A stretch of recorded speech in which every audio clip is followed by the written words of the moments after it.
సాయి గారు, మీకు ప్యానెల్లో ఉన్నటువంటి మిత్రులందరికీ కూడా నమస్కారం. మీరు మాత్రం ఇవాళ చాలా మంచి సబ్జెక్ట్ తీసుకుని వచ్చారు. ఎందుకంటే మా రవికుమార్ గారు కూడా, రామ్ కుమార్ గారు కూడా నిజంగా చాలా ఓపెనింగ్ రిమార్క్స్ చాలా బాగా చేశారు. ఎందుకంటే చాలా సమయం వచ్చింది మాకు. ఈ సమయం రావడంతో కాస్త మేమంతా ఇంకా కొంచెం సర్దుకుని జాగ్రత్తగా ముందుకెళ్ళడానికి అవకాశం చిక్కింది అని చెప్పని అన్నారు.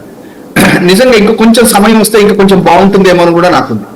ఎందుకంటే ఇప్పుడు ప్రస్తుతం జనసేన, తెలుగుదేశం, కాంగ్రెస్, మన చంద్రబాబు గారు ఇప్పుడు కలిసి ఉన్నారు. అదే ఇంకో కొంచెం సమయం ఇస్తే సిపిఐ, సిపిఎం, కాంగ్రెస్ కూడా కూటమికి మొత్తం కలిపి వెళ్ళేటువంటి అవకాశం వచ్చేదేమో అని అయితే నాకు అనిపిస్తుంది. ఎందుకంటే ఇవాళ రోజున కనిపిస్తూ ఉన్నటువంటిది ఒక కూటమి అయితే వెనకాల ఉన్నటువంటి కూటమి ఇంకొకటి ఉంది. అది మనందరికీ తెలిసినటువంటిది, కాంగ్రెస్, సిపిఐ, సిపిఎం.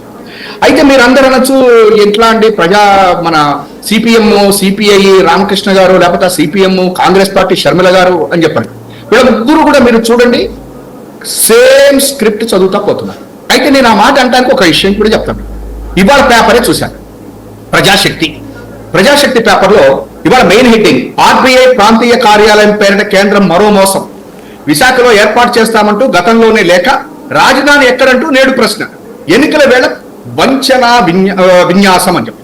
మొన్న ఈ పేపర్లో ఏం రాశారు, ఈనాడు వీటిల్లో ఇంకేముంది, ఆర్బీఐ వాళ్ళు మాకు రాజధాని ఎక్కడుందో తెలియలేదు, అందుకోసం అని చెప్పారని ఆపాము అని చెప్తే ఇవాళ ప్రజాశక్తి వాళ్ళు రాశారు. యాక్చువల్గా ఇది ఫ్యాక్ట్.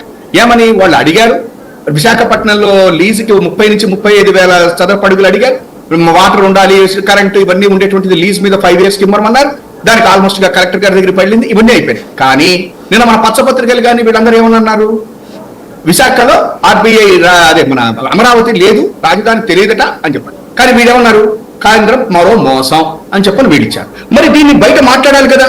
ఎవరైతే వాటి రోజున సిపిఎం నాయకులు ఉన్నారో వారు వచ్చి గట్టిగా నిలదీయాలి కదా. ఎక్కడ మీకు కనిపించట్లయితే పేపర్ వరకు రాసుకున్నారు. ఇంకొకటి, మా విశాలాంధ్ర, మా సిపిఐ రామకృష్ణ గారు, మోదీ జగన్ మైండ్ గేమ్.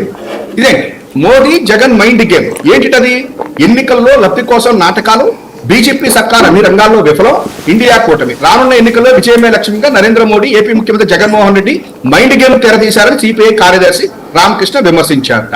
ఏంటి అసలు విషయం అంటే, బీజేపీ సొంతంగా 370 స్థానాలు, ఎన్డీఏ కూటమి 400 స్థానాలు వస్తాయంటూ మోదీ, వైనాట్ 175 అంటూ సీఎం జగన్ నాటకాలు ఆడుతున్నారని విశాఖలో రామకృష్ణ గారు అన్నారు. ఇక్కడ చూడండి ఎంత అసలు ఈ రకమైన రాజకీయాన్ని మీరు దేశంలో ఎక్కడైనా చూస్తారా.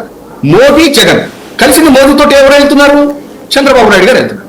ఆ చంద్రబాబు నాయుడు గారి పక్క